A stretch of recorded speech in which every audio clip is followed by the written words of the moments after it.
भारत के आंध्र प्रदेश राज्य में स्थित एक अनोखा जिला जिसका नाम विशाखा नामक हिंदू देवता के नाम पे रखा गया। ये आंध्र प्रदेश के 26 जिलों में से एक है और इसका नाम है विशाखापत्तनम। प्राचीन काल में ये क्षेत्र कलिंग साम्राज्य का हिस्सा था।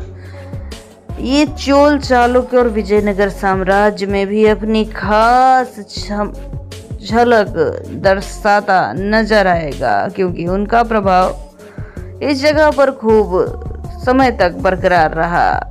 ब्रिटिश राज के समय विशाखापत्तनम एक महत्वपूर्ण नौसैनिक अड्डा बना। इसे ईस्ट कोस्ट का गहना और सिटी ऑफ डेस्टिनी भी कहा जाता है। विशाखापत्तनम बंगाल की खाड़ी के किनारे बसा हुआ है। जिले में पहाड़ियां यानी ईस्टर्न घाट, समुद्री घाट देखने को मिल जाएंगी। यहाँ आराकू घाटी, बोर्रा गुफाएं, समुद्री तट देखने को मिलेंगे। जिले में कई विधानसभा क्षेत्र आते हैं, जैसे Visakhapatnam east, west, north, south आदि।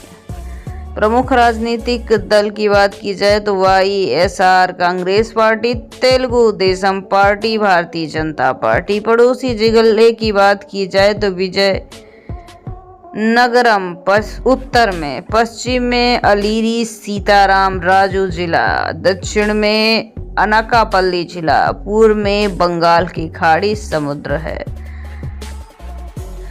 तहसील की बात की जाए तो विशाखापत्तनम में लगभग 11 मंडल हैं, जैसे आनंदपुरम, भीमली, पेंदुर्थी आदि। 2023 के अकॉर्डिंग अनुमानित जनसंख्या 43 लाख है। लिटरेसी की बात की जाए 2021-22 के अनुपात के हिसाब से तो 81.79% है।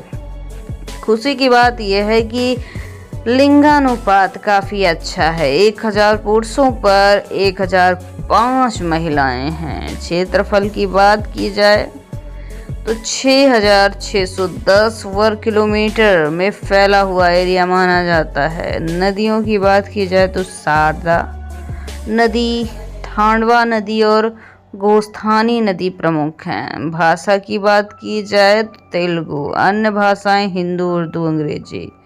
RTO कोड यानी कि वाहन पंजीकरण AP31, AP32 और AP33 के अकॉर्डिंग होता है। शहर के लोग आधुनिक जीवन शैली, पारंपरिक संस्कृति दोनों का संतुलन बना के रखते हैं। पुरुष धोती कुर्ता पहनते हैं, महिलाएं साड़ी, लुंगी जैसे वस्त्र धारण करती हैं। खान पान की बात की जाए तो मशहूर व्यंजन पेसरटू, आंध्र प्रदेश स्टाइल बिरयानी, चप्पल पुलुस यानी कि फिश करी, गंगूरा पचड़ी समुद्री भोजन यहाँ का यानी कोस्टल फूड मुख्य आहार माना जाता है। लोकगीत चंपाड़ा यानी मजदूर गीत और बुथुकम्मा जैसे पारंपरिक गीत प्रसिद्ध हैं। चर्चित व्यक्ति श्री रामानायडू फिल्म निर्माता वेंकट रमन रामकृष्णन नोबेल पुरस्कार विजेता यहीं जन्मे थे। यहाँ पर आंध्रा यूनिवर्सिटी एक प्रसिद्ध प्रतिष्ठित शैक्षणिक संस्थान है। Gita deemed to be university यहीं पर है। एग्रीकल्चर में चावल, गन्ना, तंबाकू, आम, नारियल की खेती अच्छी खासी होती है। पहाड़ी क्षेत्रों में कॉफी बागान भी देखने को मिलेंगे। विशाखापत्तनम एक प्रमुख औद्योगिक केंद्र है। यहाँ स्टील प्लांट, शिपयार्ड, बंदरगाह, पेट्रोकेमिकल उद्योग होते हैं। जनजाति में कोयारिंडी गढ़वा हैं। ये मुख्यतः अराकू घाटी और आदिवासी बहुल इलाका है।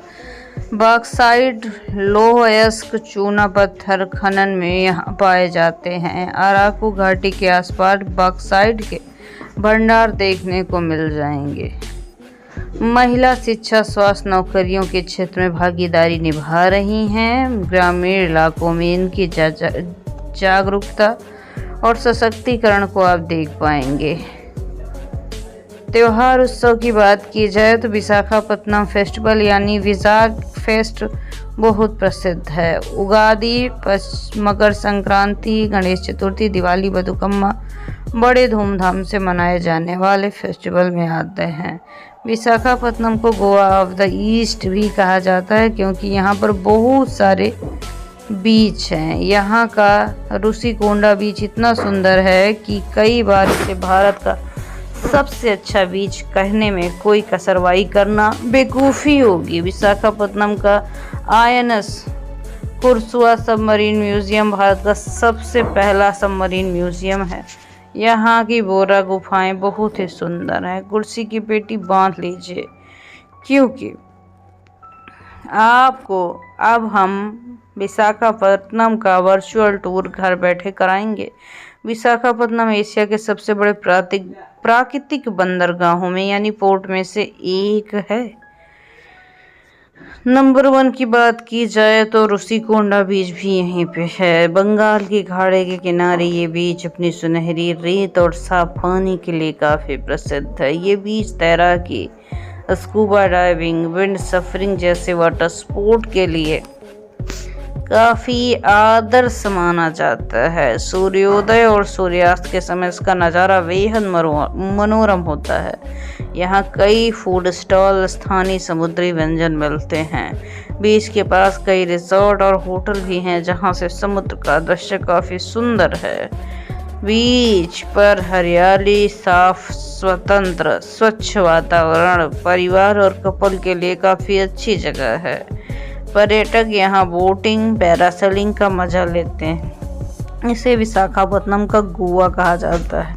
बारिश के समय ये जगह हरी भरी खूबसूरत ये शहर से 8 किलोमीटर दूरी पे स्थित है। अगला जो स्थान से बोरा केव के नाम से जाना जाता है, ये गुफा चूना पत्थर से बनी है।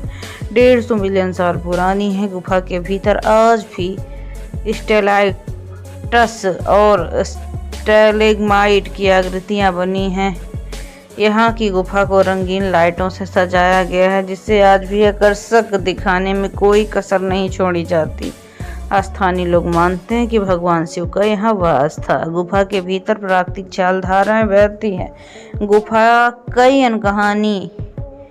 अनकही कहानियों का संगम भी है। अराकू घाटी के रास्ते में स्थित यात्रा के दौरान शानदार प्रकृति दृश्य आप देख पाएंगे। सर्दियों के समय यहाँ की यात्रा का आनंद दोगुना हो जाता है। ये विशाखापत्तनम से 90 किलोमीटर दूरी पे है।